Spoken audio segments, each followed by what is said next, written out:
Hello viewers, we didn't know that fate had much more in store for us. We thought it would be just another relaxing day of exploring the city. As the sun sank, casting golden shadows over the shattered landscape, we followed a barely perceptible path behind a fallen building that was supposedly centuries old. Until now, no one had dared to look for the enigmatic disappearances and lost fortunes that the locals had long rumored were hidden somewhere in these hills. Then, suddenly, as if guided by an unseen force, we noticed a small indentation in the ground that looked like a scar that time had tried to heal. We dug almost playfully at first, but after a few minutes, the ground gave way, and a perfectly round hole with stones lining it was exposed. At that moment, the air changed, growing colder and thicker, as though we had unlocked a door to a forgotten place. We lowered ourselves inside, our flashlights trembling as though they were as afraid to go forward. The tunnel ahead of us was eerily silent.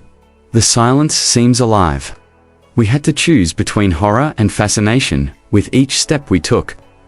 Ancient symbols carved into the walls hinted at an incomprehensible tongue. One section of the tunnel was blocked by rocks, but there was a faint glow emanating from the cracks. We forced it open and found ourselves in a hidden chamber that appeared sacred, untouched, and almost impervious to the passing of time.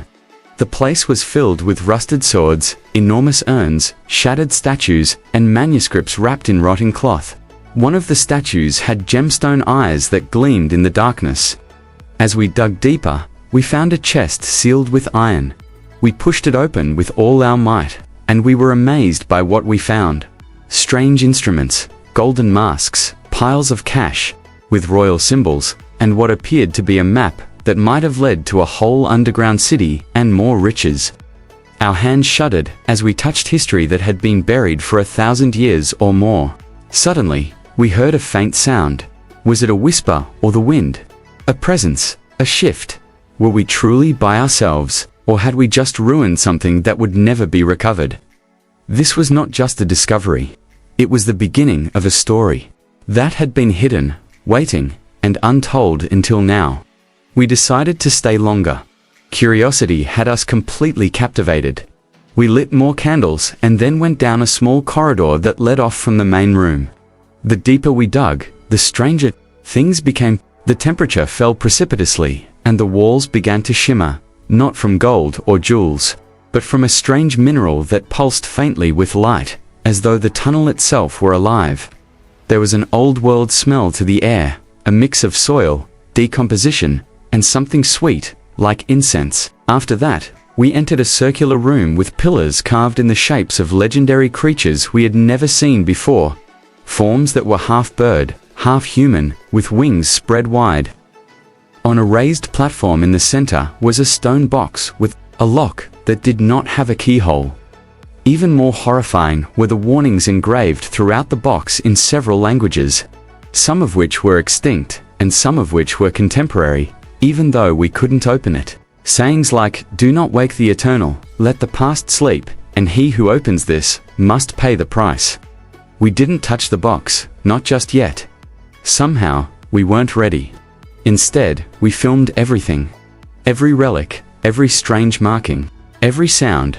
We also found a skeleton in a hidden corner, not buried or properly laid to rest, but leaning against the wall as if it had died trying to escape. The words, "They are still down here," were barely readable on the piece of paper. In its hand, after reading that paragraph, we were shivering. Was this treasure guarded by anyone? Instead of being a forgotten place, was the entire tube a jail? Even when we thought about returning to learn more, our desire to do so kept us there. A final door that was larger than any we had ever seen appeared after what felt like hours. It was sealed with thick layers of rope, wax, and dust. We almost didn't open it. But in this field of study, hesitancy kills wonder. We broke the seal, and behind it, a staircase plunged into complete darkness. A new tube, colder than ice and almost breathing. That was the end of our day's adventure. But we took note of the location, because history could be irrevocably changed by what lies beyond those stairs. But that night, there was a strange incident. After we surfaced and set up camp nearby, We all had the same dream. Maybe it wasn't a dream at all. Once again, we found ourselves at the bottom of the staircase, but this time it wasn't empty. Many of the dark creatures were climbing toward us, their bodies clad in ragged robes, their eyes glowing faintly with a blue fire. Despite their silence, we could hear them in our minds. Return. Seal what you've broken. One of us yelled as we all awoke. Our equipment, which had been meticulously packed in our suitcases, was found scattered everywhere, as if someone had dug through it.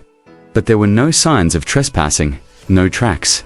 All that was present was a deep silence and the feeling of being observed. The next morning, after we left, something happened. One of our team members began speaking in a language that none of us could comprehend. Another began sketching symbols he had never seen before. We were both terrified and obsessed. We had found something old and powerful, and we knew we had to return. But this time, we wouldn't go alone.